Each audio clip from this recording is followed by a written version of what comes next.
I think in the bulletin we said we'll go up to 1980, but we went up to kind of 16th century to 1929 in my first class.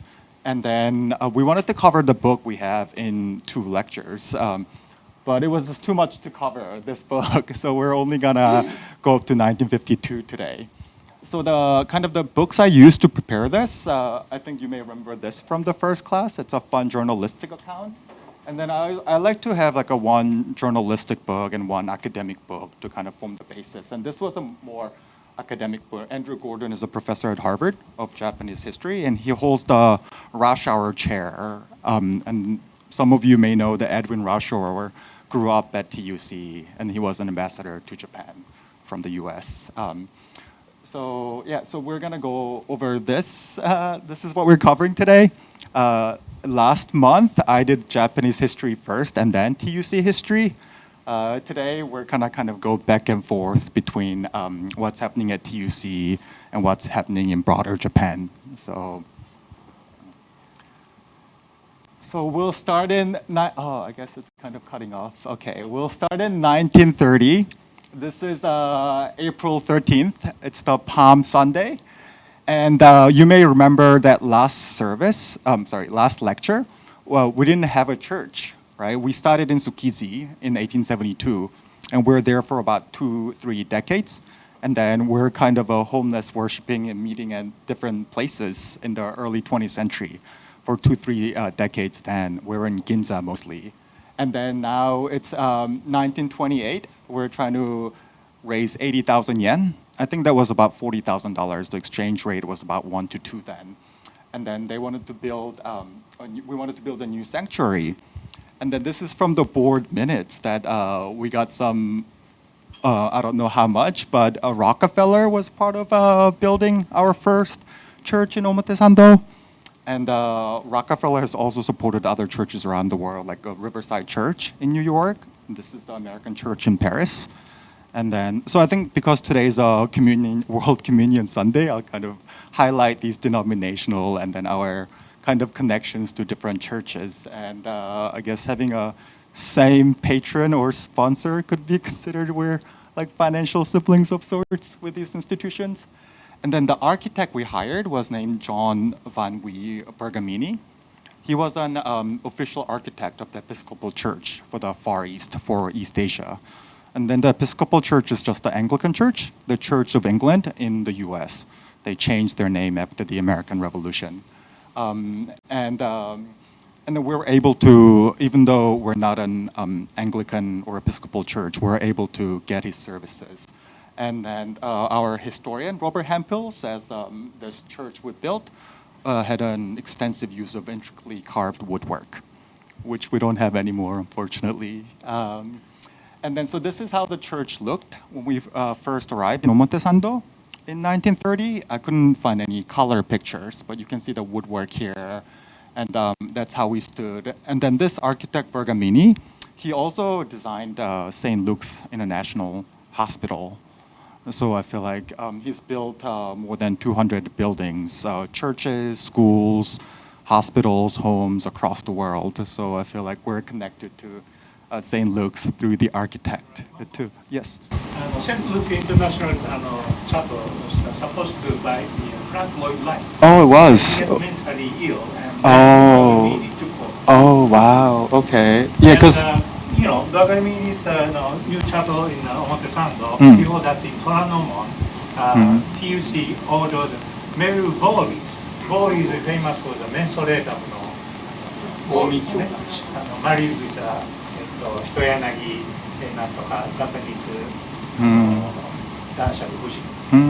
So okay. all architecture back then was very close to some missionary or Christian community. Wow, okay. Yeah, I think we're on the avant-garde of architecture back then. So yeah, I guess you can kind of see Frank Lloyd Wright kind of traces in this kind of Art Deco chapel, I think.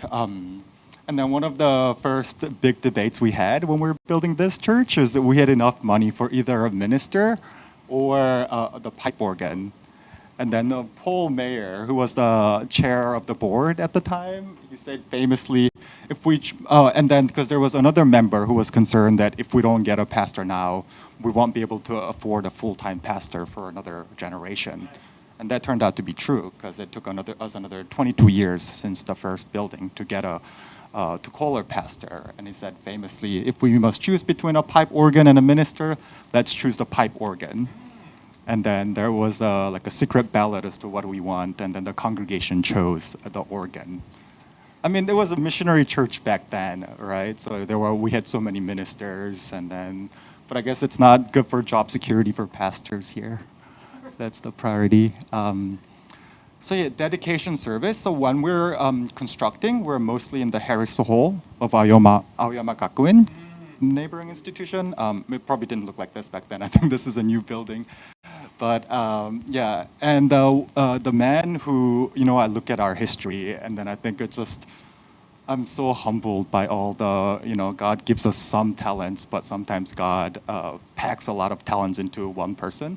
And then Fred Geely, who designed the dedication service, was one of them, I think. He was a Methodist missionary teaching at Aoyama Gakuin's theology department. And he was a renowned New Testament scholar and an organist. He played organ at our church.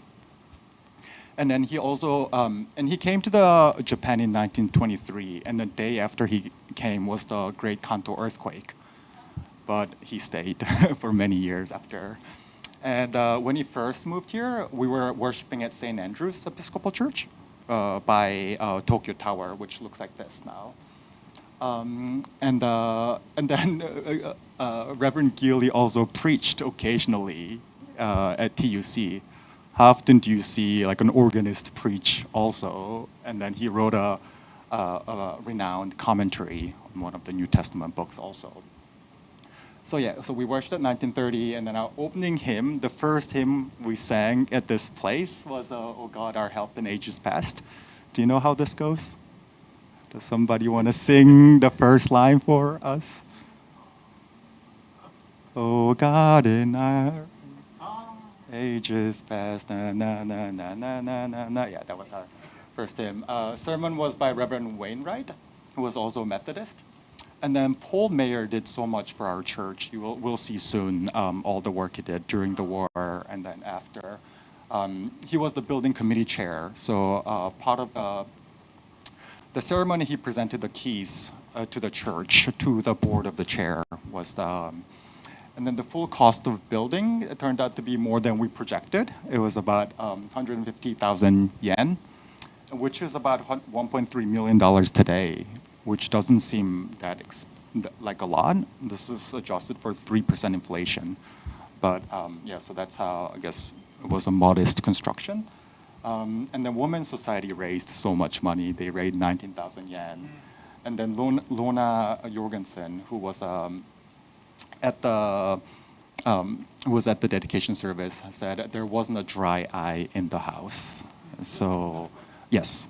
The revenue SH Wainwright is very famous as a founder of Kyobunkan in Ginza. Oh, wow. Kyobunkan is a Christian bookstore in Ginza. Okay. Stayed there more than 100 years. Originally from Tsukiji and moved to Ginza, Yonchomen. Oh, wow. Place, in front of Matsuya department store. Okay. So they consider Wainwright is a founder of Kyobunkan. Oh, wow. Thank you. No, thank you for all this history. The members and the revenues contribute to many ways, hospitals and Christian schools, mission schools, and educations into Japan. Wow, thank you. We should be proud. Yes. And I actually realized I don't have my latest draft up, so I'm going to open another draft. And then, so let's kind of zoom out a little bit and talk about what happens in broader Japan in the 1930s, because that's when we first started moving here. It's the roaring 20s in the US, but it was kind of the roaring 30s in Japan. Japan had its financial crisis a little bit earlier. The Great Depression was in 1929 in the US and many parts of the world. For Japan, it was in 1927. And then I get the impression Japanese economy wasn't doing as bad in the 1930s. So you see this like a burgeoning middle-class life in many urban areas. And this is all from the Shinjuku Historical Museum. Has any of you visited there? Yeah, you have. Okay. I tried to find Shibuya Historical Museum, but I couldn't find one. I get the impression they're better at preserving their history. So 1927, Tokyo's first subway opens, and this is a tram that begins shortly after, running from Shinjuku. And by 1932, over a quarter of urban households have radio. And then jazz and Western classical music become popular during this time. Yeah, I thought jazz becomes popular during the US occupation of Japan, which I'll talk about later, but apparently jazz was popular before then. And then 1932, Charlie Chaplin visits Japan and does a tour, which turned out to be, it's successful, but it's overshadowed by this assassination of Japanese Prime Minister. I'll talk about this next. And then 1934, who watches baseball? Dodgers, are you excited about Otani? Do you all know that? I don't watch baseball, but I think it's amazing to follow. He's been fun to follow. So 1934, Japan's first baseball team competes, and Babe Ruth does a tour across Japan also. He plays a series of exhibition matches, and then Meiji Chingu, he packs a stadium with more than 65,000 people. One comment. Yeah. Babe Ruth. Babe Ruth came to Tsukiji and resided with Rudolph Toisler, is the founder of St. Luke International Hospital. He stayed there. And the whole group of the cameramen and the crews going up to the roof of the St. Luke International Hospital to research how the Tokyo downtown was surrounded by, to be used for the B-29 bomb in Japan, World War II later. Wow, cool, thank you. And then, as you see here, you see kind of the middle class life. And then this is the home from 1935. I think it's called cultural houses or something. These traditional Japanese houses with like Western elements, these become popular in the suburban areas. And then they commute in, and you have this rise of salarymen in the 1930s. And then you have these rise of these fashionable women, ladies in the 1930s too. This is the famous department store. Do you recognize what this is? Isetan, yes. And then this is like an actress. And this is like the, battle door? Do you know what this is? It's like the proto-badminton, apparently. So, yeah, and then since we live in Omotesan, the perm becomes really popular in 1930s, hairdressers. And 1939, Tokyo has 850 hair salons. So yeah, you have this like a cultural kind of opening up and liberalization, but at the same time, you kind of have this kind of a rush towards war. 1931, Japan annexes Manchuria.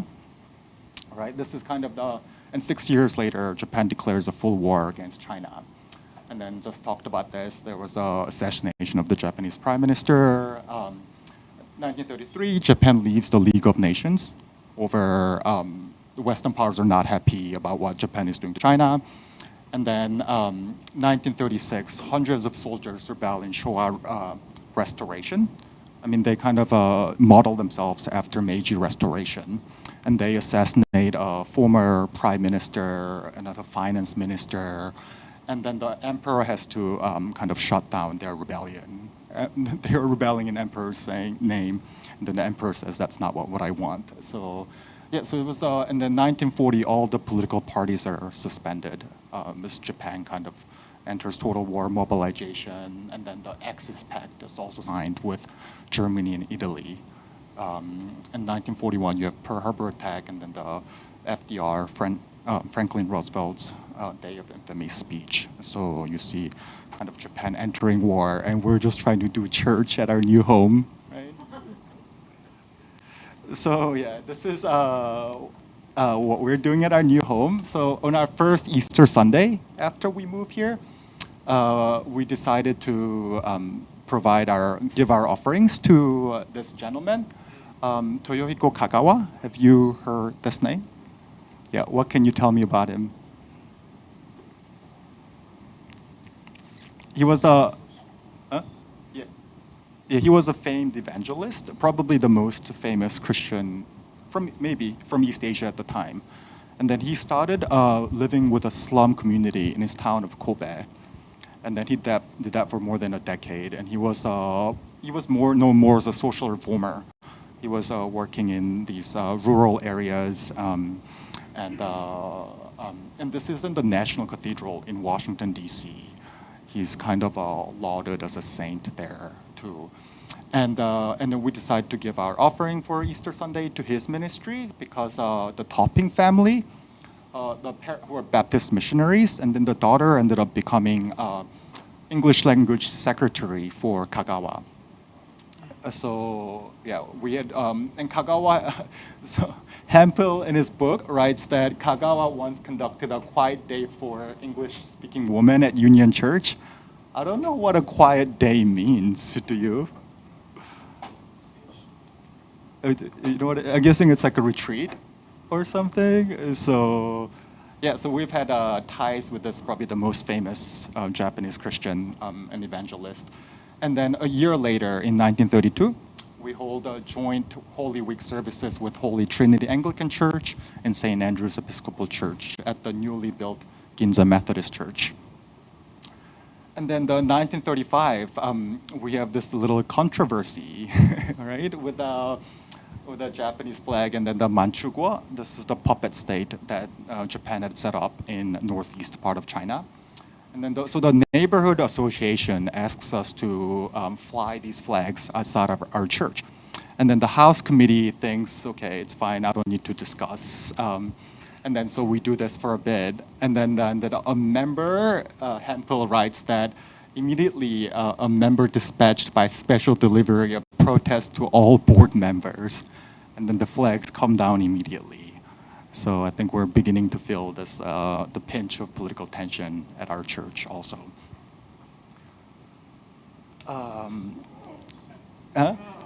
Yes, he will feature more prominently in the next class. But yes, he is a young man. What do you love? Oh, you know him. Oh. So these are some of the board meetings, and then I love, this our historian, Robert Hempel. He's growing on me. I think he's a little like sassy and snarky in his book. In 1936, the board receives a letter from a member saying the vestibule after service is too crowded. And then Hempel writes that how the board responded was its response might have been bottled and sold to bureaucrats. Because the board was studying the whole problem and hoped that some satisfactory plan could be worked out. Right? And then Hempel writes that in 1937, self-serving action was taken by the board. It was voted that the tea served at the monthly meetings of the board be considered a legitimate part of the expense of the church. So yeah, I don't think I can be this snarky in the history I write. But Hempel served the church for many years. He was the president, the chair of the board also. So, yeah. And then this is Hempel as a young man. I will talk more about him in the next class also. But he was actually in the Air Force. So he flew the bombers against Japan during the war. And then the neat thing is they end up working together for rush hour when he's a U.S. ambassador to Japan. Sen Nishiyama becomes a personal translator for the ambassador, and then Hempel works as an air attaché to the embassy. And then during this time, we also have the rise of the Nisei ministry. And then 1936, the board authorizes Mr. and Mrs. Durgin. Mr. Durgin was a YMCA official, so he was interacting with a lot of young adults, and then they decided to begin monthly worship service for the second generation Japanese Americans who have returned to Japan. And then this grows to 170 young adults by 1937, which is about as big as the TUC membership in the 1930s, which was around 200. And then there's a neat story of the Nisei choir develops a repertoire of spirituals, gospel music, like that Remy leads today. There was a gospel choir of the Nisei back then. And then during Christmas, they were walking around town and singing, and they just stumbled upon, or so Hempel says, the U.S. Ambassador Joseph Grew throwing a Christmas party, and they're invited to come sing. And yeah, we had a bustling Nisei ministry during this time. They tried to bring this back in the 1950s after the war, but it's not as successful. I think by the time Nisei had acclimated to their life in Japan. But I guess 1930s there were a lot of second generations returning here. So, and this is a photo, a wedding at our church. This was in 1941. So this was one of the last big events that happened at this church before the war intensifies. So yes, zooming out to broader Japanese history, you have the 15 years. I think Japanese people call this the 15 Years War, right? Beginning in 1931 when Japan annexed Manchuria. And then the kind of the propaganda was that Japan was creating the greater East Asia co-prosperity sphere. And there was somewhat of a truth to this claim, if I may say, because this is how the world looked around this is how East Asia looked around 1900. You know, Russia, I don't know if you can see it, but Russia, Germany, and then the UK had carved up parts of China. The Philippines was a U.S. colony. It was a Spanish colony, but 1898 becomes a U.S. colony. Indonesia was a Dutch colony. Right. Vietnam was a French colony, and then Burma was a British colony. So most of East Asia was under Western rule, and then the Japan is saying, you know, we're kicking out the Western colonizers, and then they did help. You know, after the World War II ended, the Western powers wanted to hold on to their colonies, and then you have 1945 to around 65. You have this big wave of decolonization, and Japan and Japanese colonial experience did help with that, but in the process, more than 20 million Asians perished, many of them civilians, and then you still have and then. I think one of the most kind of thorny issues that are kind of causing friction in East Asia is the issue of comfort women. More than 100,000, some say 200,000 Korean and Chinese women were mobilized as sexual slaves for the Japanese military as comfort women. So, but 1942 was the height of the Japanese Empire, the fall, and then fall 1942 was also the height of the Nazi Empire. So the world did look pretty threatening then. But afterwards, the U.S. pushes back, right? U.S. is a much larger industrial and military power, and then they take islands one by one. And then once they reach Saipan in 1944, the Japanese mainland is within airstrike reach. So that's when the historians say the war was kind of over. But then the Japanese kind of cling on to their war for another year. And 1945, August 15, many Japanese people, I guess most Japanese people heard the emperor speak for the first time on the radio, and then the emperor surrenders. And then emperor spoke in this kind of a arcane, like a high Japanese, so many people did not understand. But then the emperor said, "We have resolved to pave the way for a grand, peaceful all generations to come by enduring the unendurable and suffering what is insufferable." And that comes after the nuclear holocaust in Hiroshima and Nagasaki, and then the Soviet Union declaring a war on Japan also. That's when Oppenheimer is about the atomic, obviously. I've heard, has anybody seen this movie? Yes? What did you, have any Japanese people seen this? No, I guess. Are you boycotting the movie? No. No? It's already out. Yeah, yeah. It was shown. I tried to go to see the Barbies, but the promotion of the Barbies. Oh, so you chose Barbie over Oppenheimer. Yeah. Yeah, I've heard reviewers say it only tells the story from the sides of Americans, the ones who dropped the bomb, but not from the side of those who suffer on whom the bomb was dropped. So. Yeah, and it doesn't show the kind of the agony of suffering in Nagasaki and Hiroshima at all. So I've heard Japanese people push back in these ways. And it was traumatic for Japanese also. About 2.5 million Japanese people perished during the war, 1.7 million of them soldiers, and 800,000 civilians. And these are, has anybody been to the Museum of Modern Art, Tokyo? It's around the Modern Art, National Museum of Modern Art, Tokyo. It's around the National Palace. Yeah, and then these are kind of the paintings of the war. And from then, I mean, they're propaganda paintings. This was fighting in the Solomon Islands, Japan fighting the Americans, and this was in the Malay Peninsula, Japan fighting the Brits, and then the Dutch. Yeah.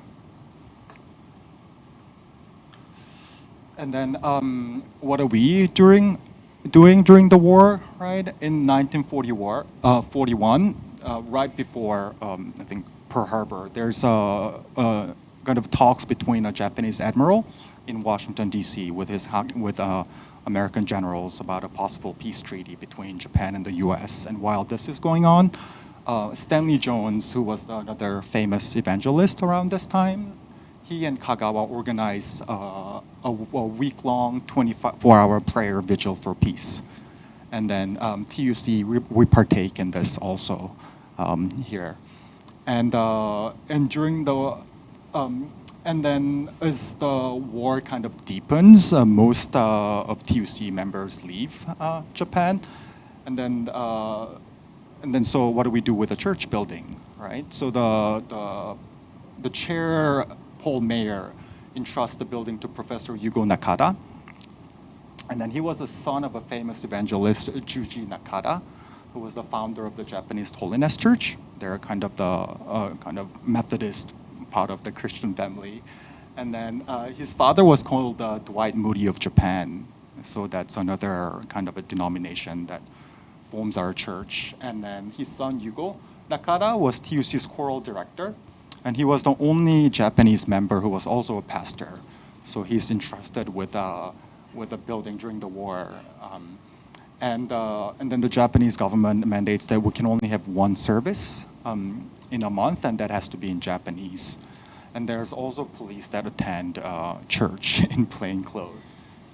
And then what does Nakada do to kind of, he broadens out the programs of the church to kind of show that we're not just a Christian institution. And I think he brings these like fascinating lectures. He organizes his 4 lectures with guest speakers. And then Christianity and Bushido, the warrior way, was given by the president of Ayuma Gakuin, who was also a member of the Japanese National Diet. And then there was also a lecture on tea ceremony and Christianity. I think these kind of lectures I'd love to hear today, yes. During the war, the Japanese government ordered all Christian denominations to consolidate into one group because it was easy to control them as well. Yeah. And all denominations except for the Japanese Holiness Church joined the group. And because of that, the members of the Japanese Holiness Church were imprisoned and they had Oh, wow. some killed. Oh, yes. My grandfather was a pastor at the Holiness Church, Oh. and he was a secretary for Juji Nakada. And then Holiness Church was persecuted very severely during World War II. So your grandfather probably knew Yugo Nakada? Oh yeah. You go not. Yeah, he was kind of I don't know him very well, but yeah. He's too young to know. He covered everything. Everything? Is that okay? Tezuko, could you repeat your comments for the Oh, recording? during the war, the Japanese government ordered all Christian churches to congregate into one group because it was easier to control them that way. And every church from the Catholics to the Baptists joined this group except for the Japanese Holiness Church. And for that reason, they were persecuted severely. And that was later Nihon Kiristo Kyodan. United Church of Christ. Yeah. And then maybe you might want to describe that after World War II. Oh, after World War II. Oh, I don't know if I know, but they do come up. They do come up later. And then what is our church used as? Salvation Army was based in Shibuya, but they get kicked out by the real army. The Japanese army kind of takes over. And then the Japanese government assigns TUC to be their new office. And then, Paul Mayer recounts Nakada recounts walking by TUC and then there is no worship anymore, and the sanctuary is filled with desks. I mean, Salvation Army, they're also Christians, but I guess they didn't need the sanctuary to worship, or maybe, yeah, I think they have other ministries that they were busy with. So, and then what happens to Paul Mayer? There are a few missionaries who stayed, TUC members, who are Americans or foreigners, and they are, Paul Mayer is under house arrest for a year. And then he gets detained. He gets interned for a year. He and his wife have to go to separate internment camps, and then he's deported. But he's also the first one to come back. Well, I guess I'll talk about that soon with the American occupation. Yeah, he is the first American missionary who is allowed to come back. So he plays an important role in rebuilding the Japanese church. And then May 25th was kind of a fateful day for us when our church was bombed. A bomb was dropped on TUC's roof, and then this is how kind of, you can see many images like this. The city is totally flattened, pretty much. And then 200 of Tokyo's 500 churches are burned also, so we're not the only ones suffered. Yeah. St. Luke International Hospital in Tsukiji was not bombed because a Babe Ruth, cameraman crew researched it, and they want to use it as an occupation military's hospital after the war. America, was going to win the war, so they research everything. Also, Nikolai Chapel and Ochanomizu Russian Orthodox was intentionally avoided. What chapel, sorry? Nikolai-do, St. Nicholas Orthodox Church. Yeah, I mean, I've also read the affluent neighborhoods in Tokyo were spared bombing because that's when the U.S. military, they knew they were going to occupy Tokyo, and then that's where the military wanted to move into. So, and yeah, this is what B-29 bombers look like, and they would just burn cities. And I think about 100,000 Tokyo residents died in one night, right? So it was horrific. And then what happens after? We have 6 years of U.S. military occupation of Japan. And these are two paintings from the kind of, not this era, because the occupation runs from 1945 to 1951. But this is from the Museum of Modern Art in Tokyo, near the palace, near the Imperial Palace. This work is called Pregnant Woman. And this work is called State of Martial Law. And this is like Japan under.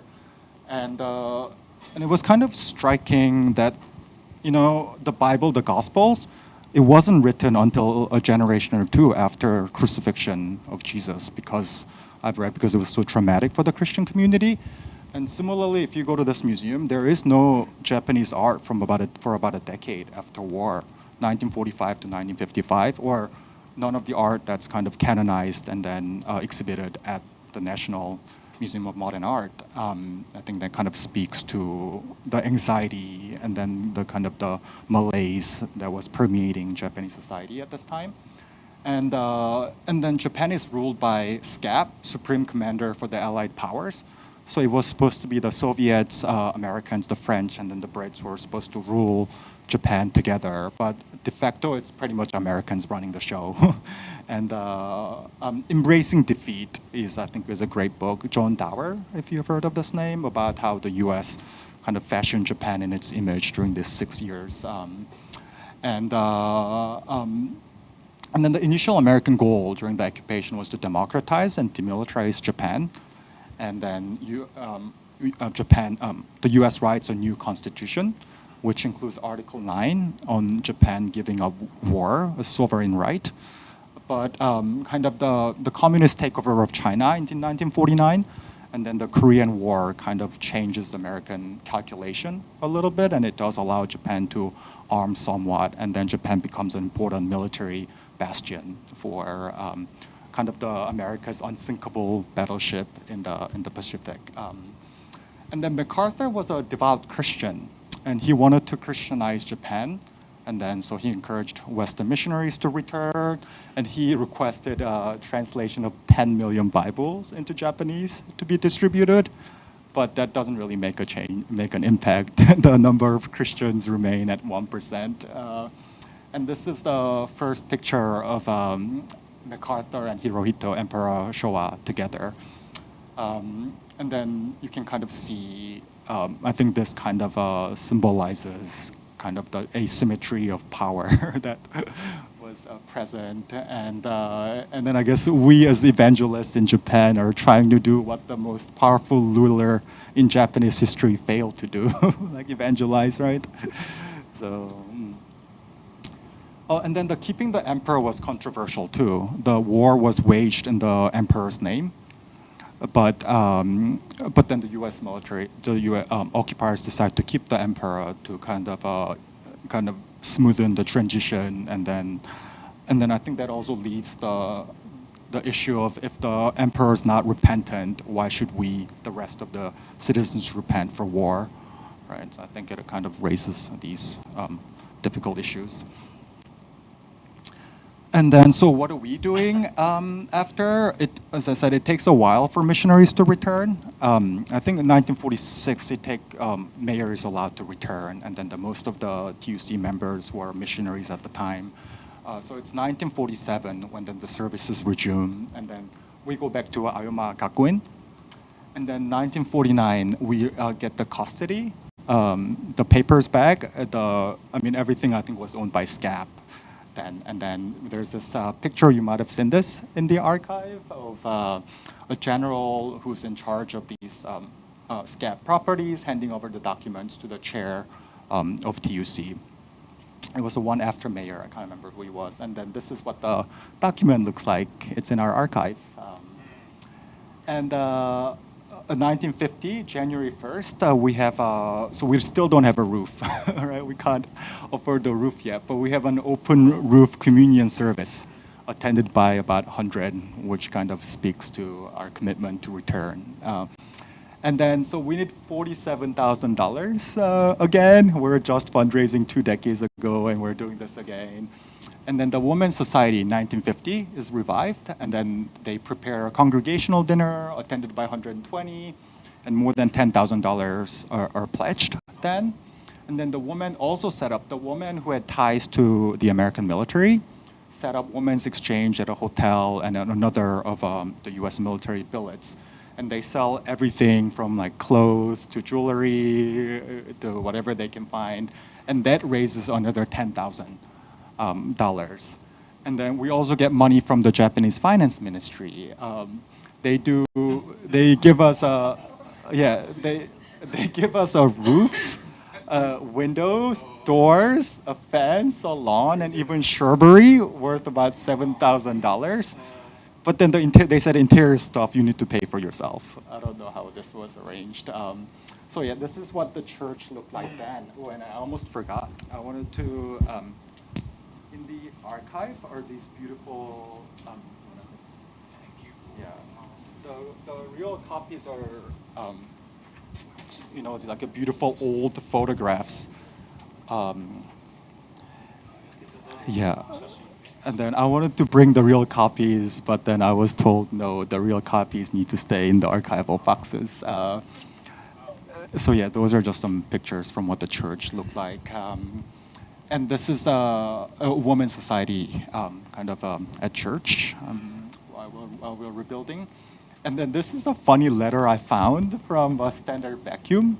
I think they're a precursor to ExxonMobil. It was a Rockefeller founded, Rockefeller again. And we try so hard to fundraise.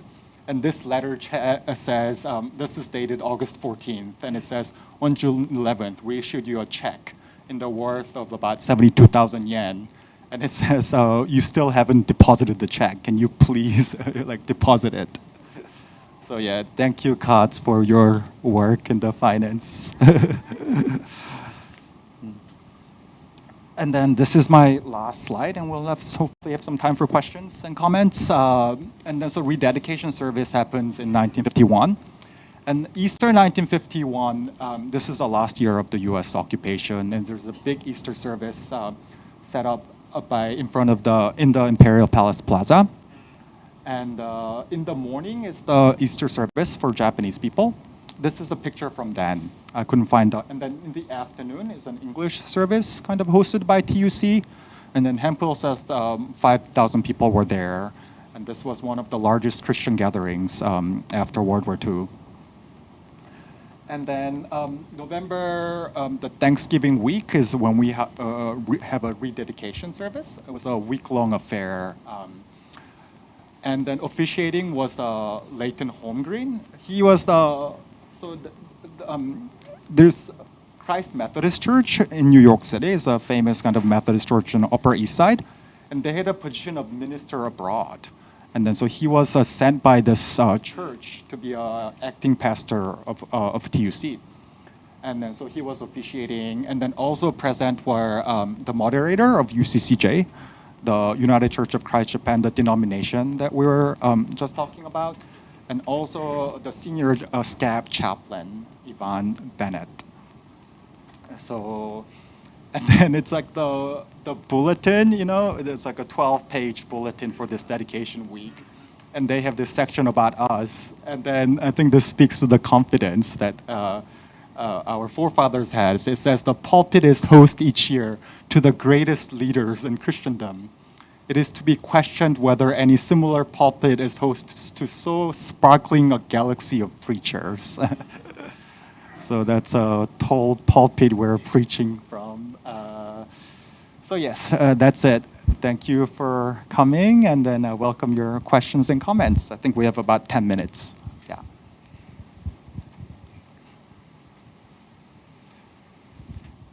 I'm interested in MacArthur's influence after World War II Japan. Is there any document available from American side? Now they put in the top secret for a while, but after 50 years, Right, I'm guessing most they of were them just are declassified. yeah, they classified. Yeah. That might be There's a interesting. MacArthur archive in, I think it's in Virginia. So, yeah, I think there's a MacArthur archive in Virginia where a lot of his documents are, and I'm guessing the National Archive in the U.S. also. Yeah, the National Archive. Yeah, I'm sure it has a lot of material on him also. One scholar a long time ago published a book. Mm. The title of it, the Emperor Mm. Read the Bible.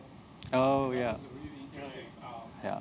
Hirohito and an entire Japanese imperial household was seriously considering to become a Christian. So they studied Bible study almost like every month.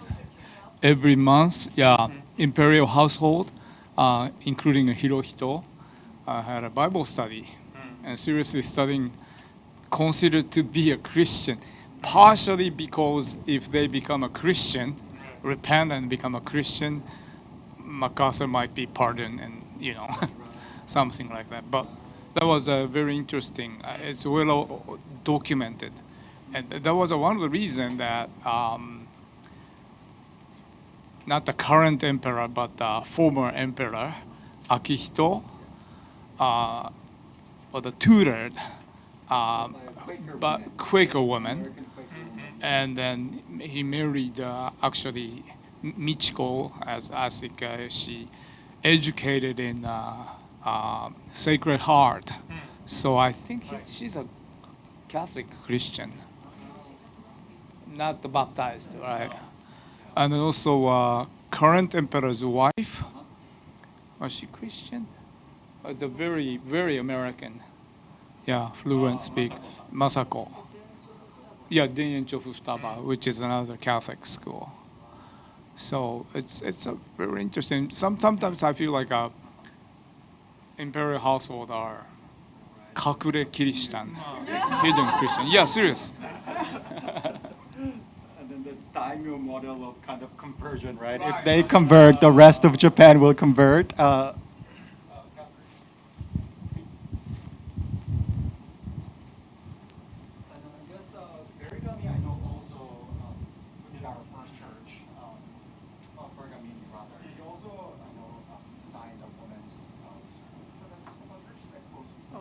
Now I've got the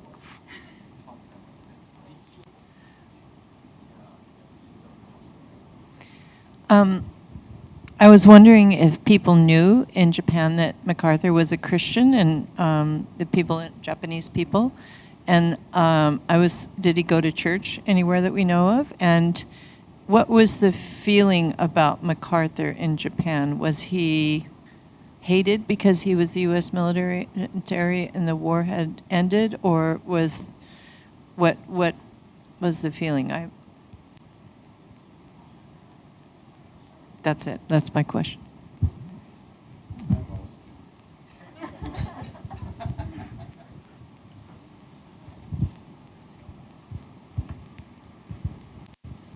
Not to answer the question, I have a similar question to Catherine's question because of Hiroshima and Nagasaki, and then MacArthur later ordered some 20 atomic bombs to be used in the Korean War, and he was fired by Truman. I just wonder how his faith, not sure how he sort of come to terms with that.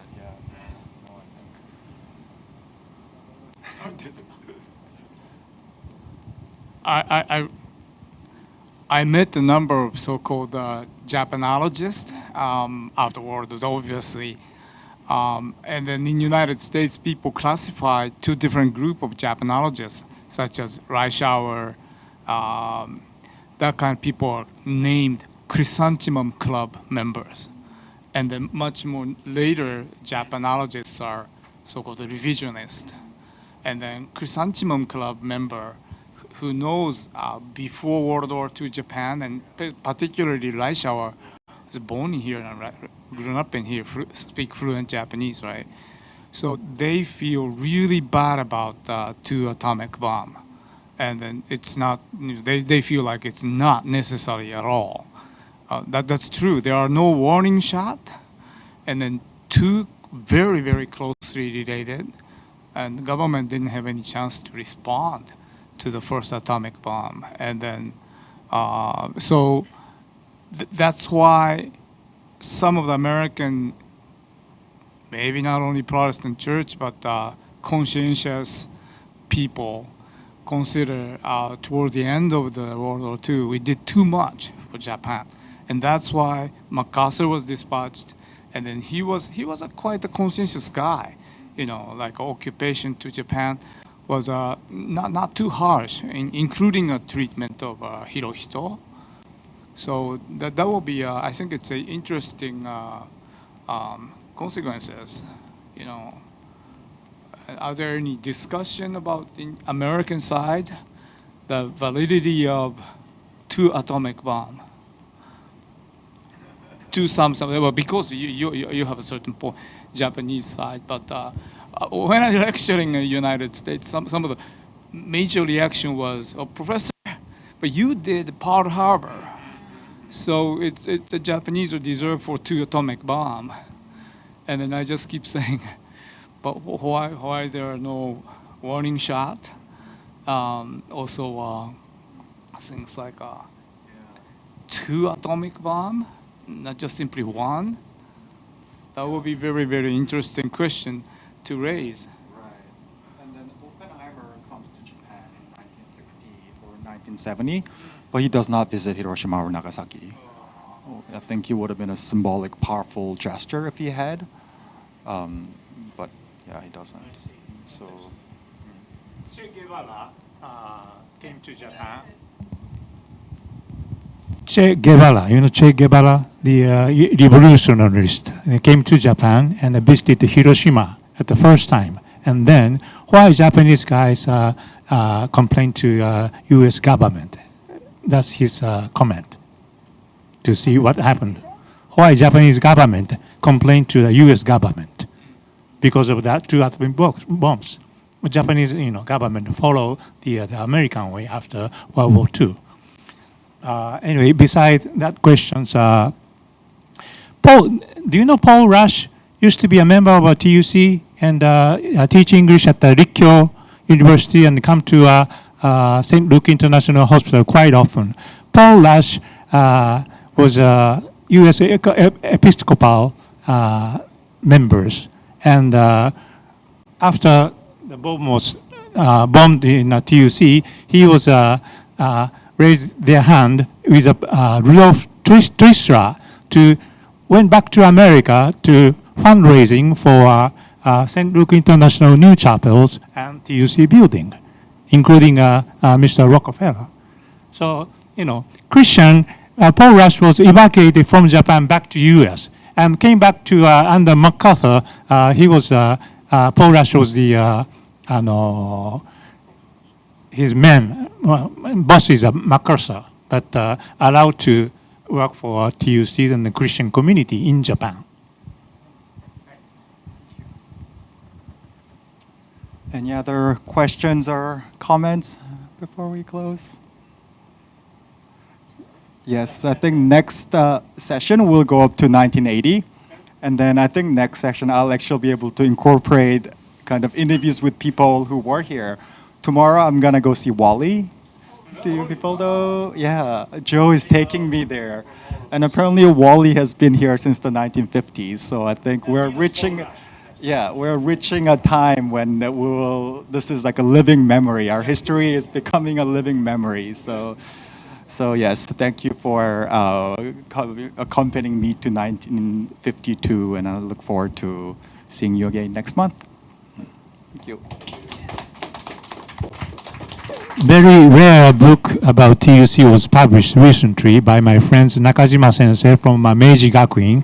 This is a diary of David Thompson's wife, Mary. Mary Thompson was residing in Tsukiji for more than 30 years, and her personal diary. She arrived in 1872 after TUC was established. So each diary she mentioned about this afternoon, Sunday afternoon, we had a service at the TUC, and the pastor, blah, blah, blah, mentioned something, and very personal diaries. And the copy you can get back in U.S. Presbyterian Historical Society homepage. If you contact them, maybe they can get the English copy. This is a Japanese copy. You can buy it in the Kyobunkan in Ginza, 4丁目. And by the way, this is as I said, Ayoma Gakuin's chapel now, and that it sits like 800 rebuild. We can go worship there. Inviting ourselves. But it does look like we've had close ties with Ayoma Gakuin over the years. I wonder if we still do, right? So, I mean, we're neighbor institutions. I feel like there should be more exchange between us if possible. So, but I thought they were letting us worship for free. But I saw a document in the archives that said, this is how much we're paying, not a lot, but we were paying to be there. So I guess even among Christian siblings, there is no free lunch. So. Thank you. Thank you. Oh, sure.